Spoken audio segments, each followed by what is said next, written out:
This episode is sponsored by BetterHelp. October 10th is World Mental Health Day, and this year we are saying thank you to therapists. BetterHelp therapists have helped over 5 million people worldwide on their mental health journeys. That's millions of stories and millions of journeys. Behind each one of them is a therapist who showed up, listened, and helped someone take that next step forward.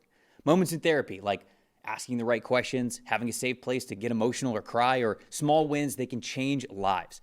This World Mental Health Day, BetterHelp is honoring those connections and the therapists who make them possible while showing how easy it is to get guidance from a licensed therapist online with BetterHelp. I've been doing therapy for over 2 years and I couldn't recommend it enough. It's helped me so much with relationships with my friends, families, even myself. It's helped me understand myself better, and it's just made for such a better life. It really has. With over 30,000 therapists, BetterHelp is the world's largest online therapy platform, having served over 5 million people globally. And it works with an average rating of 4.9 out of 5 for live sessions based on over 1.7 million client reviews.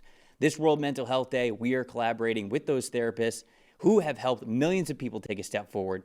If you're ready to find the right therapist for you, BetterHelp can help you start that journey. Our listeners get 10% off of their first month at BetterHelp.com/PFF. That's BetterHelp, HELP.com/PFF. Bengals and the Packers. Green Bay wins this one, defends home turf, 27-18. Top 5 graded players that we have for the Green Bay Packers. Rookie wide receiver Matthew Golden at the top of the list with a 90.4. Halfback Josh Jacobs with an 83.6. Edge rusher Micah Parsons a 78.4. Safety Evan Williams a 76.4. Offensive tackle Zach Tom a 75.5. And then Jordan Love in this one a 73.0.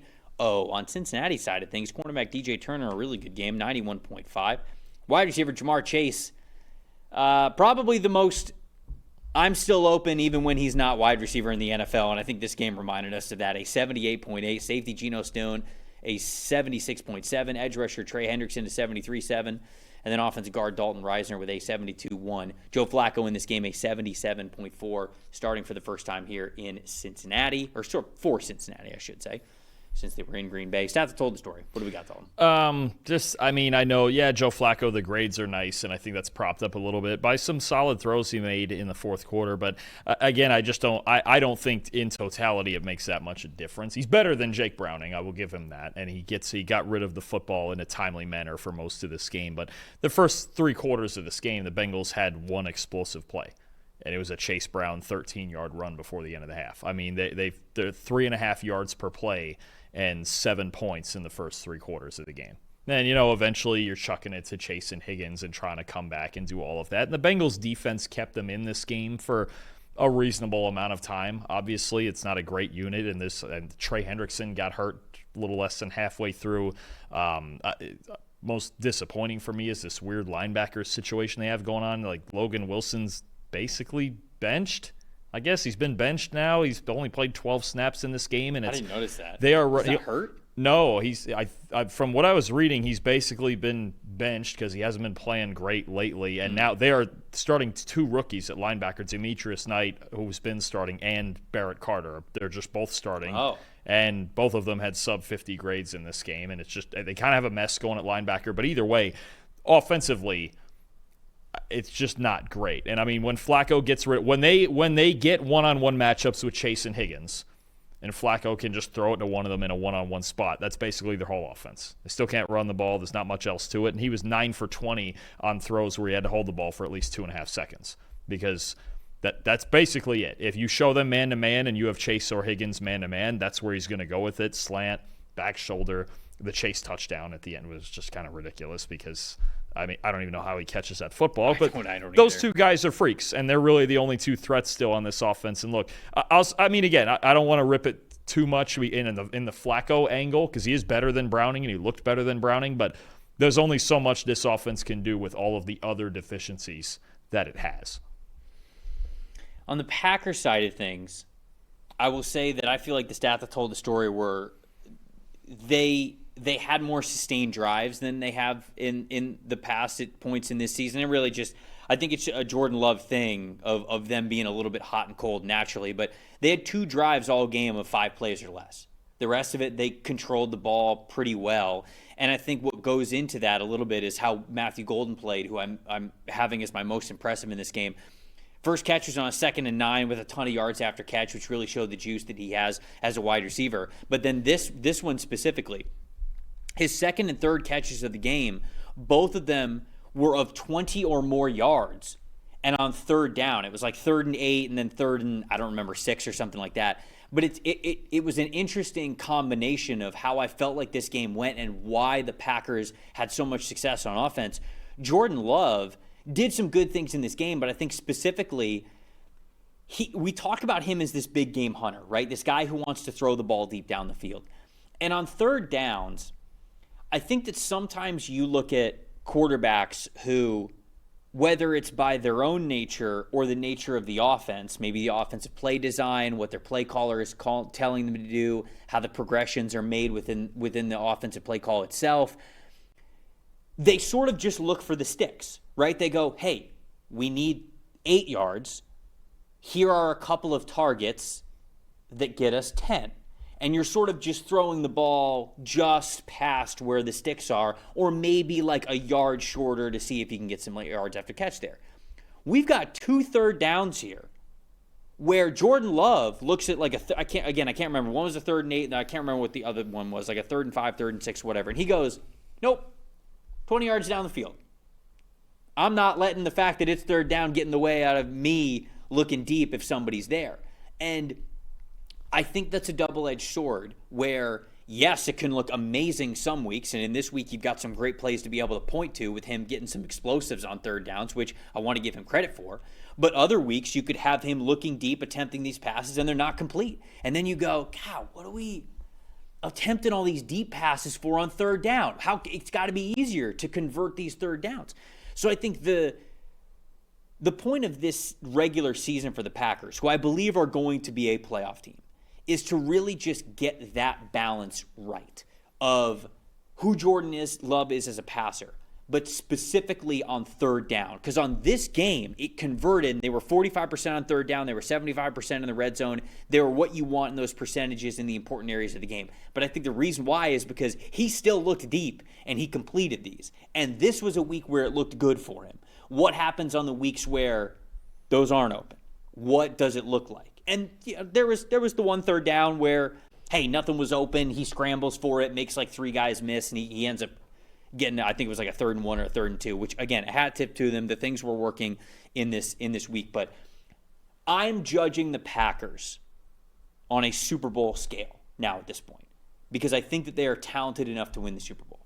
So, yes, I'm going to nitpick them a little bit more. You won this game. You won it well. You won it somewhat convincingly. But there are still points of this game where I go, okay, do you do this again if it's not against the Bengals? Do you do this again if you are not at home, if you are on the road? And that's sort of the microscope that I view the Packers under. And I think that they can, but I think that's a part that I will watch for them moving forward. And the fun part about what you're saying with that, with Golden especially, and I'm glad that he's the center of this subject, is that this is the pendulum I've talked about all offseason ever since they drafted him, is that, you know what, the first few weeks, teams were aware of his speed. They were sitting back, and Jordan Love was the best intermediate passer in football. That's fantastic. Cool. Now, all right, Bengals come into this game. You know what? He's hot with Tucker Kraft and Romeo Doubs, and they're hitting us. And we got to make sure we kind of tighten things down a little bit. That's then when you get Matthew Golden going, or you get the pendulum going, and Eric Golden gets behind it, right? Now, if I'm watching tape if I'm the Packers' next opponent, I forget who they have next. If I'm the Packers' next opponent, I'm going, oh, now they've shown on third down they'll get over the top because this kid still has 4.2 speed. They just hadn't been hitting him yet. And you get this back and forth where, honestly, Trev, every 2 to 3 weeks, it might change. It really might, where it just depends on teams have to pick their poison. Do they want to take their chances and go, okay, we're going to sit down and get in single high and see if Golden beats us over the top, or do we still want to respect the speed and allow Love to throw into those intermediate windows? I don't have an issue with it at all. Look, if you're going to execute one way or the other, then cool, go out and execute and win ball games. I'm with you. But that's exactly the pendulum you're talking about that they drafted Matthew Golden for. There's going to be games like this where he has 3 for 86 and he hit a couple home runs. There's going to be games where he may not have a target. But the idea is to control the safeties.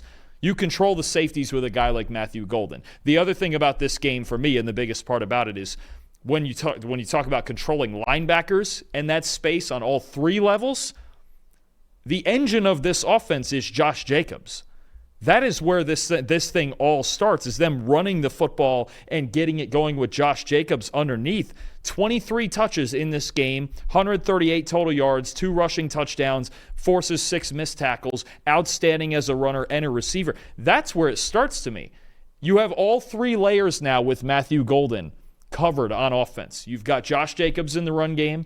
You've got Dobbs and Kraft and Wicks and those guys in the intermediate. And you've got Matthew Golden, the home run hitter, just waiting to get over the top. This is actually, as efficient as this game was and the sustained drives, this is everything I was looking for from the Packers offense.